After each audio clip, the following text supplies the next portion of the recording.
नमस्कार, मैं Chandan Singh CS technical पे एक बार फिर से आप सभी पेरेंट्स का बेहद स्वागत करता हूं।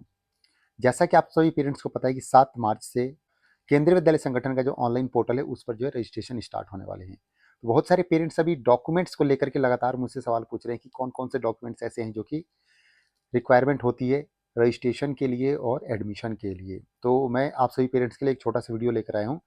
वीडियो को पूरा देखिएगा, समझने की कोशिश कीजिएगा क्योंकि मैं सभी को एक्सप्लेन करूँगा, जितने भी डॉक्यूमेंट्स हैं उन सबको एक्सप्लेन करने की कोशिश करूँगा। तो जो सबसे पहला डॉक्यूमेंट आता है वो आता है आपका बच्चे का पासपोर्ट साइज फोटो। ये आपको रजिस्ट्रेशन के टाइम पर ही चाहिए होगा, ठीक है। कलर्ड पासपोर्ट साइज फोटो, वो भी इस साल का होना चाहिए। कलर्ड मतलब समझिए ताज़ा, मतलब कि अभी का बना हो, करंट फोटो होनी चाहिए। ऐसा नहीं कि बहुत साल पहले की हो, वो नहीं चलेगा। आपको करंट पासपोर्ट साइज फोटो रखना है क्योंकि वो, और सेम उसकी कॉपी आपको स्कूल में भी लेके जाना है जब आपके बच्चे का एडमिशन लिस्ट में नाम आ जाएगा, ठीक है। उसके बाद आता है बर्थ सर्टिफिकेट। आपके बच्चे का बर्थ सर्टिफिकेट भी मैंडेटरी है। बर्थ सर्टिफिकेट किसी कंपिटेंट अथॉरिटी के द्वारा बना हुआ होना चाहिए, या कोई अगर आर्मी पर्सन है, डिफेंस पर्सन है तो मिलिट्री हॉस्पिटल का भी चल जाएगा, या नगर निगम से बना हुआ हो चल चल जाएगा। इस बात का आपने ध्यान रखना है, ठीक है। मतलब कि कुल मिलाकर के वैलिड बर्थ सर्टिफिकेट होना चाहिए। उसके बाद तीसरा आ जाता है आपका EWS BPL certificate. EWS certificate जो भी पेरेंट्स जनरल कास्ट से बिलोंग करते हैं या जो कास्ट कोटे का फायदा नहीं ले रहे हैं, तो ईडब्ल्यूएस सर्टिफिकेट बनवा सकते हैं, और ईडब्ल्यूएस की डिटेल्स आपको रजिस्ट्रेशन के टाइम पर भरना होता है। और जो पेरेंट्स बीपीएल के अंडर में आते हैं और अगर उनके पास बीपीएल कार्ड है या बीपीएल सर्टिफिकेट है, तो आपको रजिस्ट्रेशन के टाइम पर ही उसकी डिटेल्स भरनी पड़ेंगी। ध्यान रहे कि रजिस्ट्रेशन के टाइम पर ईडब्ल्यूएस या बीपीएल कार्ड होना अनिवार्य है, तभी आप उसको लाभ ले पाएंगे। अगला है कास्ट सर्टिफिकेट। जो भी parents SC ST OBC NCL से बिलोंग करते हैं, तो बच्चे का कास्ट सर्टिफिकेट मैंडेटरी है। बच्चे का कास्ट सर्टिफिकेट चाहिए होगा। ये आपको एडमिशन के टाइम पे चाहिए, रजिस्ट्रेशन के टाइम पर नहीं चाहिए।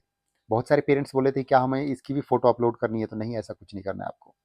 बर्थ सर्टिफिकेट का फोटो आपको अपलोड करना होता है केवीएस के ऑफिशियल वेबसाइट पर। पासपोर्ट साइज का फोटो जो है वो आपको अपलोड करना होता है। उसके अलावा कोई तीसरा ऐसा डॉक्यूमेंट नहीं है जो कि आपको अपलोड करना है, ठीक है। कास्ट सर्टिफिकेट की बात कर रहा था, तो कास्ट सर्टिफिकेट में एससी एसटी ओबीसी एनसीएल, अगर आप उससे बिलोंग करते हैं तो बच्चे का कास्ट सर्टिफिकेट चाहिए।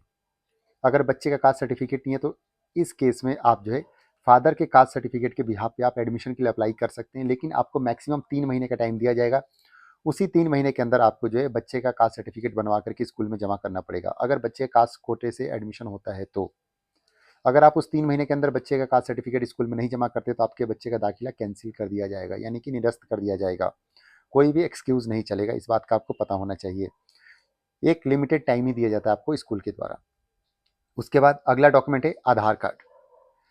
आधार कार्ड पेरेंट्स में से किसी एक का, माता या पिता में से किसी एक का, और चाइल्ड का यानी बच्चे का अनिवार्य है। तो बच्चे का आधार कार्ड अगर बना है तो ठीक है, नहीं बना है तो आप बनवा लीजिए। अभी रजिस्ट्रेशन जो है लगभग 15 दिन के करीब चलेंगे, तो आप अपने बच्चे का आधार कार्ड बनवा लें अगर अभी तक नहीं बनवाया है तो, ठीक है। और पेरेंट्स में से किसी एक का आधार कार्ड चाहिए होगा। उसके बाद एक आ जाता है valid address proof. Address proof बहुत महत्वपूर्ण हो जाता है, आपके पास होना चाहिए स्कूल के नियर बाई का, जहाँ से बच्चा डेली पढ़ने के लिए अप एंड डाउन करेगा, यानी घर से स्कूल तक की दूरी तय करेगा, वो वाला एड्रेस आपने देना है। जहाँ पे बच्चा रहेगा और जहाँ से स्कूल में पढ़ने के लिए जाएगा वो वाला एड्रेस देना है। बहुत सारे पेरेंट्स ये बोल रहे थे कि हम बिहार के रहने वाले यूपी में रेंट पे रह रहे हैं, या यूपी में अभी हम बच्चे का दाखिला करा रहे हैं, तो क्या हम बिहार का एड्रेस लगाएंगे? तो नहीं, जहाँ से बच्चा पढ़ेगा वहीं का आपने एड्रेस प्रूफ लगाना है। आप कहीं से भी रहने वाले हो, कहीं के भी इंडिया में रहने वाले हो, आपने वहीं का एड्रेस प्रूफ लगाना है जहाँ से बच्चा पढ़ने के लिए स्कूल में जाएगा। यहाँ पे ये क्लियर हो गया। एड्रेस प्रूफ में क्या क्या चाहिए होगा, इसके ऊपर मैं एक अलग से शॉर्ट वीडियो बना करके आप लोगों के साथ शेयर कर दूंगा। उसके अलावा सर्विस सर्टिफिकेट। जो भी पेरेंट्स स्टेट गवर्नमेंट एम्प्लॉइज है चाहे सेंट्रल गवर्नमेंट एम्प्लॉइज है, अगर वो अपने कैटेगरी से एडमिशन के लिए अप्लाई करते हैं और उसका लाभ लेना चाहते हैं, तो उनके पास सर्विस सर्टिफिकेट होना चाहिए। ये भी आपको एडमिशन के टाइम पर ही देना है, वो भी ओरिजिनल। सर्विस सर्टिफिकेट का फॉर्मेट के ऊपर मैं कोशिश करूंगा कि जल्द से जल्द वीडियो बना करके आप लोग के साथ शेयर कर दूं, और अगर नहीं मिलता है तो मैं बता दूंगा आप कहाँ से उसको डाउनलोड कर सकते हैं फॉर्मेट को, ठीक है।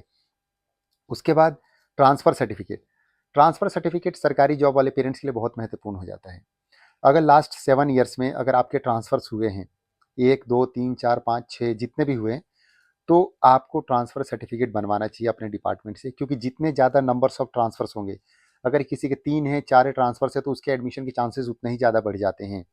तो आप अगर सरकारी जॉब में हैं, अगर आपके ट्रांसफ़र्स हुए हैं, तो आपको जो है ट्रांसफ़र सर्टिफिकेट बनवाना चाहिए। ध्यान रहे कि ट्रांसफ़र के लिए कुछ डिस्टेंस का क्राइटेरिया भी रखा गया है, वो भी आपको फुलफ़िल करना पड़ेगा कि लगभग किसी ऑफ़िस में आपने 6 महीने बिताए हों और शायद 20 किलोमीटर का है, 20 किलोमीटर डिस्टेंस हो एक ऑफ़िस से दूसरे का, तभी आप जो है ट्रांसफ़र में उसको कंसीडर कर सकते हैं।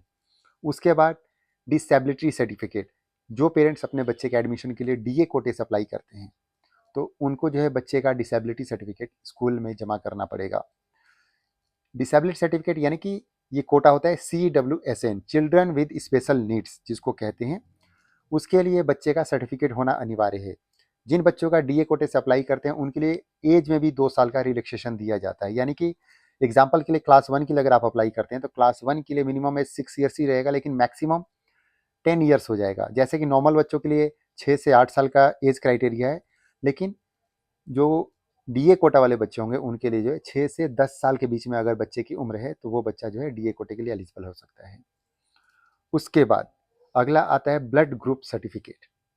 ब्लड ग्रुप सर्टिफिकेट जो है ऑप्शनल है, सभी स्कूलों में इसको नहीं मांगा जाता है। कोई कोई स्कूल मांगते हैं, कोई इसको नहीं मांगते हैं। फिर भी आप किसी भी पैथोलॉजी लैब से जाकर के ब्लड ग्रुप सर्टिफिकेट बनवा सकते हैं। एक दिन में हाथों हाथ आपको ये सर्टिफिकेट मिल जाता है, तो आप इसको बनवा सकते हैं। मैंडेटरी नहीं है, लेकिन फिर भी अगर आप बनवा लेते तो आपके लिए ज़्यादा बेटर रहेगा। ठीक है। और उसके बाद आता है, बहुत सारे पेरेंट्स पूछ रहे थे कि मान लीजिए कि हम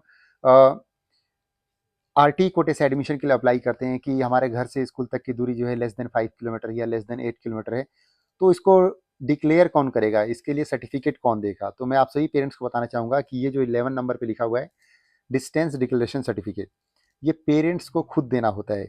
जब आपके बच्चे के एडमिशन लिस्ट में नाम आ जाएगा, तब आपको जो है, जब स्कूल से एडमिशन फॉर्म मिलेगा, जब आप उसको भरेंगे तो उसमें सबसे लास्ट वाला पेज होता है सेल्फ डिक्लेरेशन डिस्टेंस सर्टिफिकेट, या डिस्टेंस सर्टिफिकेट होगा और उस पर लिखा होगा सेल्फ डिक्लेरेशन। ठीक है। तो वहाँ पर क्या होता है कि आपको स्कूल से घर तक की दूरी उसमें मेंशन करना होता है और साथ ही साथ आपको उस पर साइन करना होता है और बताना होता है कि इसमें जो मैंने डिस्टेंस बताया है ये सेम एग्जैक्ट उतना ही है जितना कि ग्राउंड में है।